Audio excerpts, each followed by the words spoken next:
नमस्कार साथियों, मैं आपको कवि हरिवंश राय बच्चन जी का परिचय पढ़ा चुका हूँ। बच्चन जी का परिचय जो एनसीईआरटी की पुस्तक में है, वही मैंने पढ़ाया है। उनके माता-पिता, उनके मित्र और अन्य सभी घटनाएँ मैं बता सकता था, लेकिन एक सीमित रूप में ही हमें तैयार करना है, जो 12वीं बोर्ड परीक्षा में हम उत्तर दे सकें। तो इसलिए मैंने सीमित रूप में ही आपको पढ़ाया है। अब आज हम उनकी कविता आत्म परिचय पढ़ने जा रहे हैं, जो कि निशा निमंत्रण काव्य संग्रह से ली गई है। कविता का नाम आत्म परिचय। उनका ये कविता है वो किस काव्य संग्रह में है? निशा निमंत्रण काव्य संग्रह में। तो आज जो ये कविता पढ़ रहे हैं, इसमें उनके द्वारा एक वाद का है, हालावाद का प्रवर्तन किया गया था। हालावाद के ये प्रणेता है। हालावाद, हाला का तात्पर्य होता है शराब।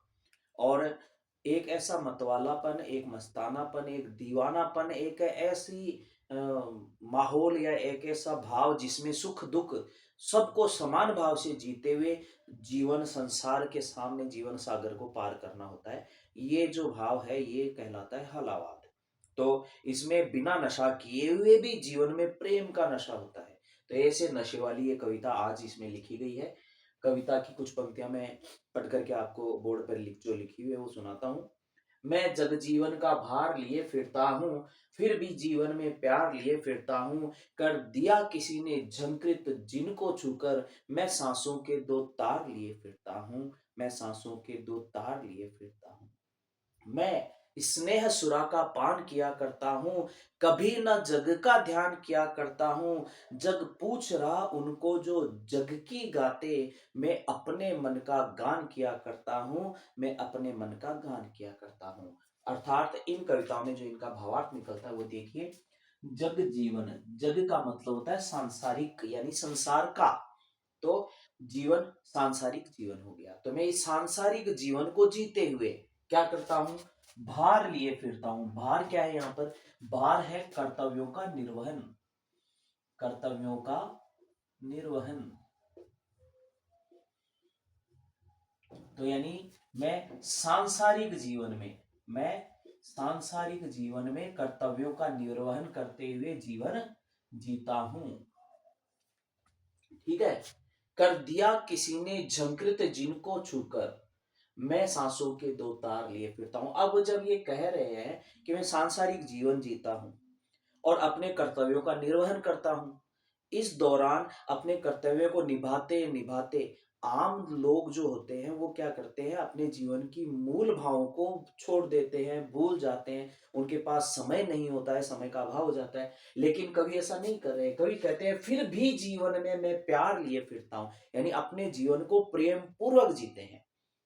जीवन में किसी प्रकार का भार ये वहन करते हुए भी भार रूप जीवन नहीं जी रहे, प्रेम पूर्ण जीवन जी रहे हैं। कर दिया किसी ने झंकृत जिनको छूकर, मैं सांसों के दो तार।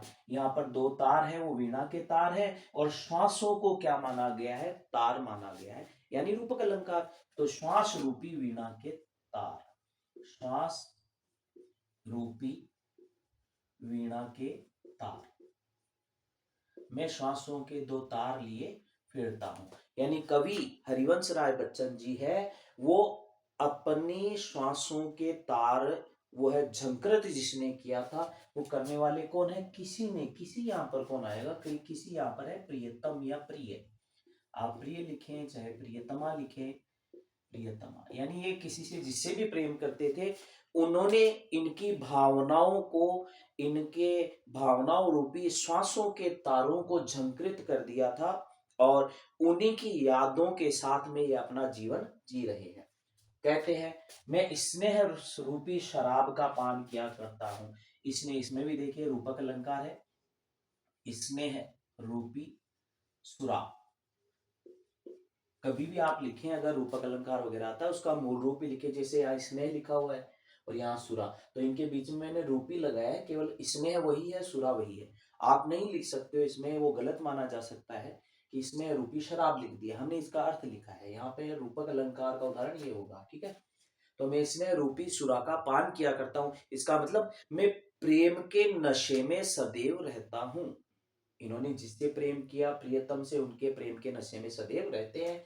कभी न जग का ध्यान किया करता हूं, यानी संसार मेरे बारे में क्या कहता है मुझे इससे कोई लेना देना नहीं है, इसलिए मैं जग की ओर कोई ध्यान नहीं देता हूं। जग पूछ रहा उनको जो जग की गाते गाते, यानी जग जग यहाँ पर बार बार पहले भी बता चुका हूं संसार है। तो संसार उनको पूछता है जो संसार के अनुकूल व्यवहार करते हैं, जो संसार के बारे में सोचते हैं, संसार के कहे अनुसार, लोगों के कहे अनुसार अपना व्यवहार निश्चित करते हैं, तय करते हैं, उनके अनुसार आचरण करते हैं।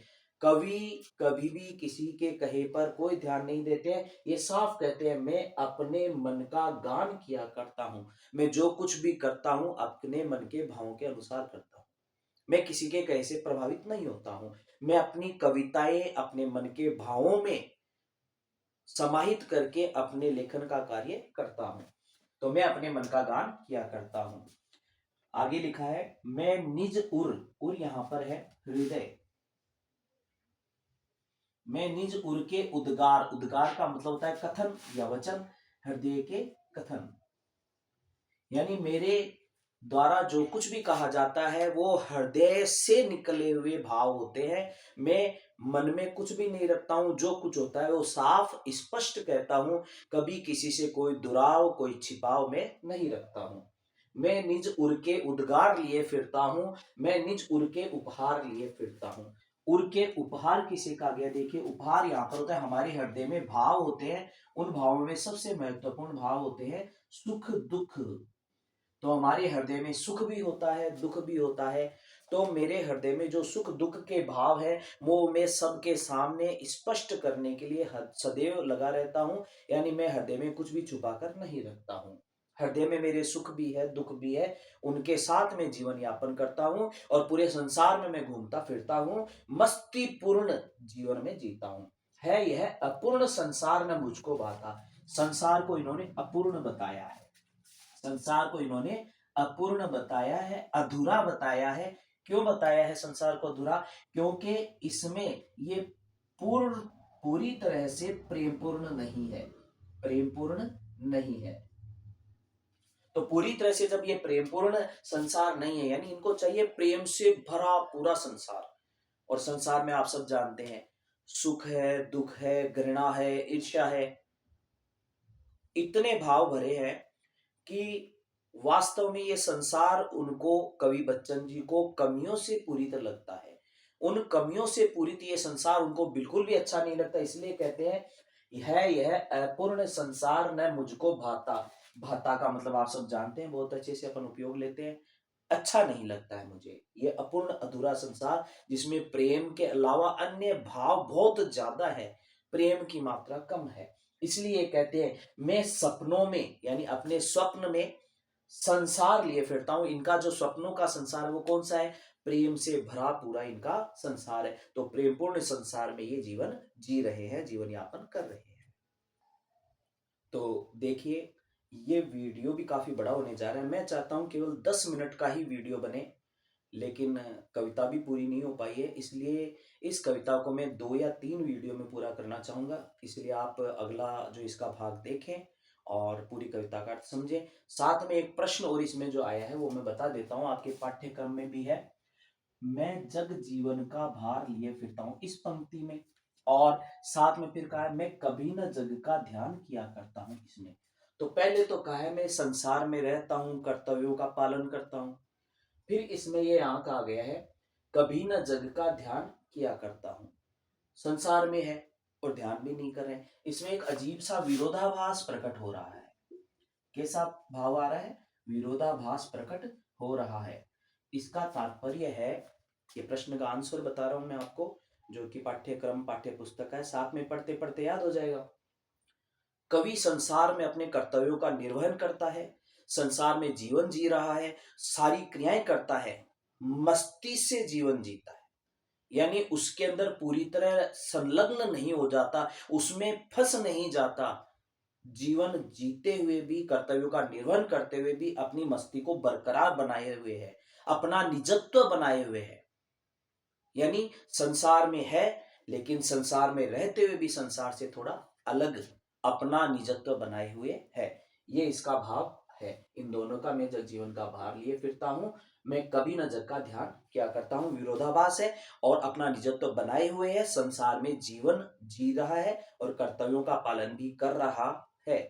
धन्यवाद। अगला वीडियो देखने के लिए, भाग 2 देखने के लिए तैयार रहे। जय सिया राम।